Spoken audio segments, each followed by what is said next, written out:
It's one thing to develop staff and to empower staff, but in order to do so, you first have to find the right people who can grow with your organisation.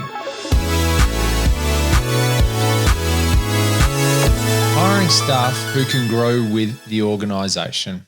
You can create an environment where staff are empowered to grow. But if they're not willing or looking for opportunities to grow, or they don't have the ambition, unfortunately, you can't do it for them. So hiring people who excel in this type of environment is an important part of the puzzle. Resumes and the usual interview questions are the standard basis for many employers to pick through their candidates. Many employers will look to determine if the applicant has the appropriate education, skill levels, and experience applicable to the position offered. Although it is important to identify the skills, to find the good employees who are primed to grow with the organisation, you need to look beyond the resume and beyond the usual interview questions in an attempt to find people who are willing and able to grow. People who, when you create an environment to empower them to grow, take the opportunity and run with it. It is important to find people who are motivated and have the desire to learn and succeed. A good interviewer will get the applicant talking. This is accomplished by asking open-ended questions. These types of questions encourage an applicant to share experiences and perspectives. This can give you an invaluable insight into the applicant and their work habits, standards, and work ethics. Resumes only show you a small part of the person. These are the skills and knowledge documented in the resume. This information is essential and is the reason for the initial interests in the applicant. Obviously, anyone can fabricate a resume to varying degrees, so asking deeper questions in an interview to understand their thought process, as well as a better understanding of their previous roles and walking you through exactly what they did and asking follow-up questions as they explain. Because obviously, someone who knows what they are talking about can tell you processes they followed and why. They can give you examples of what they tried that worked and what failed and why they think it failed. Also, the more they are talking, the more information you get about their past work experiences, which could be positive or negative. You might also discover topics they avoid covering. If you just ask the basic, where did you work? Why did you leave? What are your strengths? What are your weaknesses?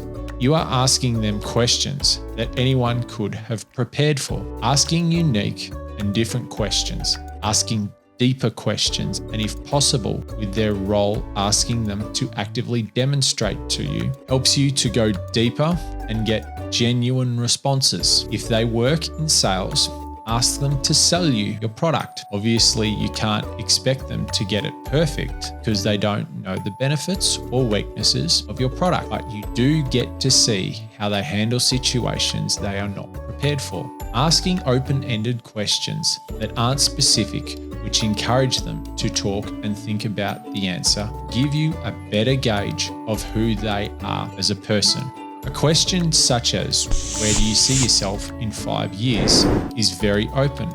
It's not specific to the role or the company and allows them to fill that information in if they wish. If there are potential issues in the resume, give them an opportunity to explain it to you. There are several reasons why someone might have a gap in their resume, so don't jump to assumptions about it. Always take notes on the interview and store them securely. Always get at least another person to do a fresh interview at a different time, ideally a different day, even if it's over the phone or a web conference, then compare notes. Quite often, a different person, even asking similar questions, might get different responses. Subtle differences are okay and normal, but obvious major discrepancies are red flags. If you're a larger organization, another employee can obviously do the second interview, or you might want to bring in a specialist advisor to do it. However, if you are a small organization or just starting your own business, then ask a friend or advisor to do the second interview for you. Be open that it's a trusted advisor with the applicant. The resume and interview will tell you about the candidate. However, The ideal qualities to look for in a candidate may not be communicated in the resume or in the standard interview questions. This includes personality traits such as what drives them, their self-image, their self-identity, their social roles such as their family roles, volunteer work, involvement in social organisations, recreational sport, and other organisations. Finding out where they want to be in the future and their motivations can provide great insight into how they see themselves, their self-esteem, their ambition, and their drive. Keep in mind that in most cases, finding the most experienced person is a lot easier than finding the best fit. The most qualified person is not always the best person for the job or the company. Most people can learn a new skill with proper coaching, but culture and ethics come from within. At times, being the one to unleash these hidden abilities in them could give the organization a great asset and will more than likely create a sense of loyalty in that employee. You may hire the most experienced candidate, but what you have to look at is how they fit into the organization and how your organization will benefit with their presence.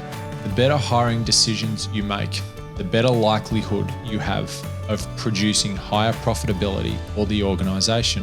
Some problems are good to have. For example, having people that you have to keep from pushing too far until they are ready is always preferred to people who you have to force to take any initiative.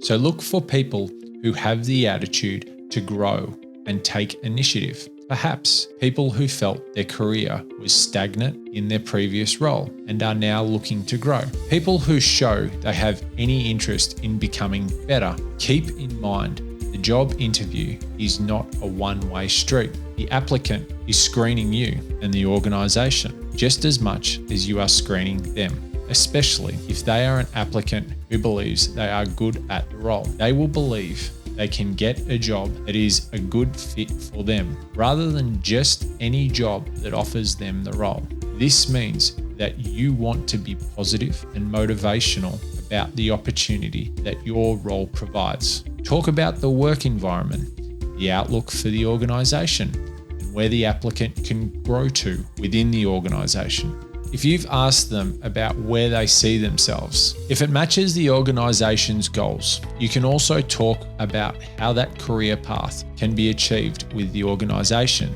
Talk about training and development. Talk about the training and development the company offers, the positive work environment, what your company offers beyond just the salary. We've only just scratched the surface on hiring the right people for growth. So look out for more future videos.